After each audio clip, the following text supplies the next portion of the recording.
जय श्री कृष्णा। दोस्तों, कर्म का फल हर मनुष्य को भोगना पड़ता है। रोहित नामक एक अनाथ बच्चा था। उसके माता पिता बचपन में ही चल बसे थे। उसके ननिहाल और पिता की तरफ से कोई नहीं था। उसके ना तो कोई आगे था ना कोई पीछे। अनाथालय में रहा और पढ़ा। वह पढ़ने में मेधावी था। उसे आर्मी में नौकरी लग गई और वह एक अधिकारी बन गया। अब सेना के साथ ही रहता, कभी भी घर वापस नहीं आता क्योंकि उसका कोई था ही नहीं। उसने शादी भी नहीं की थी। उसे जितनी सैलरी मिलती थी वह सब बचा लेता था। आर्मी के कैंटीन में खाता था, वहीं पर रहता था, तो उसका खर्चा भी लगभग ना के बराबर था। तो हम कह सकते हैं कि उसने आज तक जितनी सैलरी पाई सब बचा ली थी। उसी कैंटीन में सूरजमल नामक एक सेठ आता था जो कैंटीन के सामान का छोटा सप्लायर था। बहुत दिन हो गए दोनों को एक दूसरे को जानते पहचानते। एक दिन सूरजमल ने कहा, रोहित, आपके पैसे बैंक में रखे हैं, मुझे व्यापार में लगाने को दे दो, मैं तुम्हें अच्छा मुनाफा दूंगा। रोहित ने मना कर दिया। रोहित ने कहा, मुझे इतनी ज़्यादा पैसे की लालच नहीं है। जो सरकार ने दिया है वह मेरे खाते में पड़ा है। कभी ज़िंदगी में ज़रूरत पड़ी तो इस्तेमाल करेंगे, नहीं तो कोई बात नहीं। सेठ ने कहा, यह भी क्या बात हुई? अगर तुम हमें अपना दोस्त मानते हो तो तुम मेरी सहायता ही कर दो, मैं तुम्हें यह पैसा वापस लौटा दूंगा। कम से कम मेरा काम हो जाएगा। अभी इस पैसे की तुम्हें ज़रूरत भी नहीं है। बात तो सही कह रहे हो, पर आप पैसा वापस करोगे इसकी क्या गारंटी है? सेठ ने कहा, कसम खाकर कहता हूँ धोखा नहीं दूंगा। रोहित ने कहा, सेठ जी, लोग तो पैसे के लिए क्या क्या कर देते हैं, पर कोई नहीं। चलिए, मैं आपकी बात को मान लेता हूँ, कम से कम आपका तो भला हो जाए। सेठ ने मुस्कुराते हुए धन्यवाद कहा और रोहित को गले लगा लिया। पैसा लेने के बाद सेठ जब भी आता रोहित को बहुत बहुत धन्यवाद देता। सेठ का बिजनेस रोहित के पैसों से बढ़ रहा था। आमदनी दिन दुगनी रात चौगुनी हो रही थी। आमदनी बढ़ने के साथ अब सेठ की नीयत में भी बेईमानी आ चुकी थी। वह अब पैसा ना लौटाना पड़े उसका बहाना ढूंढता रहता। इसी बीच बॉर्डर पर पड़ोसी देश के साथ युद्ध शुरू हो गया और रोहित को भी जाना पड़ा। जहां युद्ध हो रहा था वो इलाका काफ़ी दुर्गम था। वहां पहुंचने का एकमात्र रास्ता घोड़े से पहुंचने का था। रोहित एक कुशल घुड़सवार था। उसे जो घोड़ी मिली थी वो बिगड़ैल थी। रोहित के पीठ पर बैठते ही सरपट दौड़ने लगी। रोहित उसे काबू में करने की जितनी कोशिश करता वो अपनी गति और तेज करती जाती। रोहित ने लगाम पूरी ताकत से खींचा। घोड़ी का मुंह कट चुका था, पर पता नहीं आज ये बिगड़ैल घोड़ी कुछ भी सुनने को राजी नहीं थी। घोड़ी दौड़ते दौड़ते दुश्मन के खेमे के सामने जाकर खड़ी हो गई। रोहित दुश्मन की गोलियों का शिकार हो गया। सेठ बराबर आर्मी कैंट में जाता था। उसे वहां पता चला कि रोहित युद्ध में वीर गति को प्राप्त हो गया। सेठ ने वहां काफी दुख दिखाया और कैंट से बाहर आते ही खुशी से झूम उठा। अब पैसा वापस नहीं करना होगा।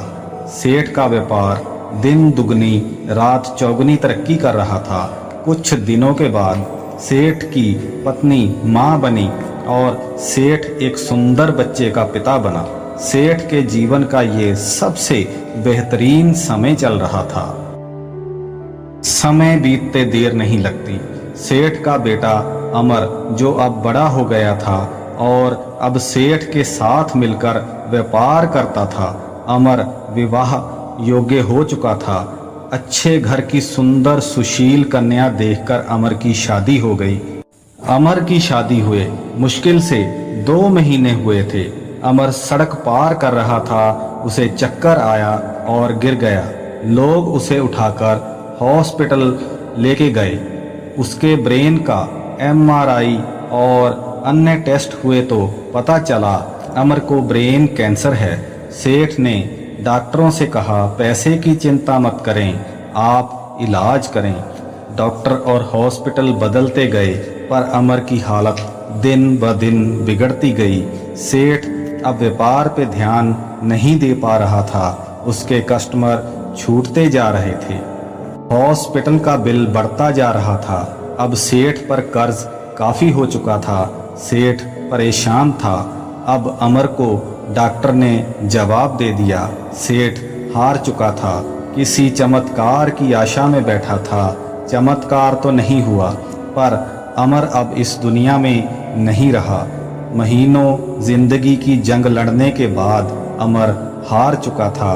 सेठ के घर में हाहाकार मच गया। सेठ, सेठानी, अमर की पत्नी सब विलाप कर रहे थे। यहाँ तक कि घर के नौकरों का भी रो रो कर बुरा हाल था। एक साधु उधर से गुजर रहे थे। उन्होंने रोने की आवाज़ सुनी तो रुक गए। वहाँ जाकर उन्होंने कहा, रोने से कुछ नहीं होगा, जो होना था वो हो गया। सेठ गुस्से में बोला, मेरे साथ ही क्यों? साधु ने कहा, सब कर्मों का फल है, यही चुकाकर जाना होता है। आज बहुत रो रहे हो, कल तो तुम बहुत हंस रहे थे। सेठ ने कहा, मैं कुछ समझा नहीं महाराज। साधु ने कहा, तुमने अपने व्यापार के लिए उधार पैसे लिए थे। जब व्यापार चल पड़ा तो तुमने जिसके पैसे थे उसे लौटाए नहीं। सेठ ने कहा, गलत, वो मर गया था, किसे लौटाता? साधु ने कहा, झूठ नहीं, तुम भूल गए उसके मरने के समाचार पे तुम कितना खुश हुए थे। उस दिन तुमने मिठाई बांटी थी। क्या मिठाई बांटना सही था? तुम उसके पैसों को सरकार को या अनाथालय या किसी ज़रूरतमंद को दे सकते थे, पर तुमने नहीं दिया। तुम्हारी नीयत में खोट थी। सेठ शर्मिंदा था। आज सेठ वहीं पर खड़ा था जहां पर आज से 20 साल पहले खड़ा था। आज ना तो पैसे थे, ना व्यापार और ना ही पुत्र, और ढेर सारा कर्ज था। साधु ने कहा, ये तुम्हारा पुत्र वही लड़का रोहित था। ये अपना हिसाब करने आया था, हिसाब कर लिया और चला गया। जितना उसने तुम्हें दिया था सूद सहित वापस ले लिया। तुमने उसकी शिक्षा, शादी, हॉस्पिटल सब पर खूब खर्च किया। जब वो गया तुम्हें भिखारी बना गया। सेठ ने सुबकते हुए कहा, मान लिया मेरी गलती थी, इस बेटी की क्या गलती? इससे तो सिर्फ 2 महीने पहले शादी हुई थी। साधु ने कहा, इसका कर्म फल था। ये पिछले जन्म में वो घोड़ी थी जिसके चलते रोहित की जिंदगी खत्म हुई। आज रोहित ने बदला ले लिया और इसकी जिंदगी नर्क बनाकर चला गया। जीवन में कुछ भी बिना कारण नहीं हो रहा है। हो सकता है बीज आपने बहुत पहले लगाया हो और आप भूल गए हों। वही बीज पेड़ बन जाता है जब हमें पता चलता है। इसीलिए आप कैसा बीज लगाते हो हमेशा याद रखो। प्रकृति हिसाब करती है। आप याद रखो ना रखो, प्रकृति हमेशा याद रखती है। सेठ निरंतर हताश घर की सीढ़ी पर बैठा अपने कर्म को कोस रहा था। हमेशा अपने कर्म पर ध्यान दें। ऊपर वाले की लाठी में आवाज़ नहीं होती, पर असर पूरा करती है। कर्म का सिद्धांत अत्यंत कठोर है। जहाँ अच्छे कर्म व्यक्ति के जीवन को प्रगति की दिशा में ले जाते हैं, वहीं बुरे कर्म उसे पतन की ओर ले जाते हैं। धर्म ग्रंथों के अनुसार मनुष्य को किए हुए शुभ या अशुभ कर्मों का फल हमेशा भोगना पड़ता है। गोस्वामी तुलसीदास ने भी रामचरित मानस के माध्यम से यह बताने का प्रयास किया है कि जो जैसा कर्म करता है उसे वैसा ही फल भुगतना पड़ता है। इसलिए यह नितांत आवश्यक है कि हम अपने कर्मों का लेखा जोखा करें।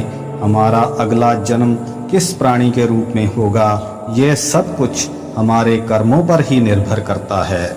जय श्री कृष्णा।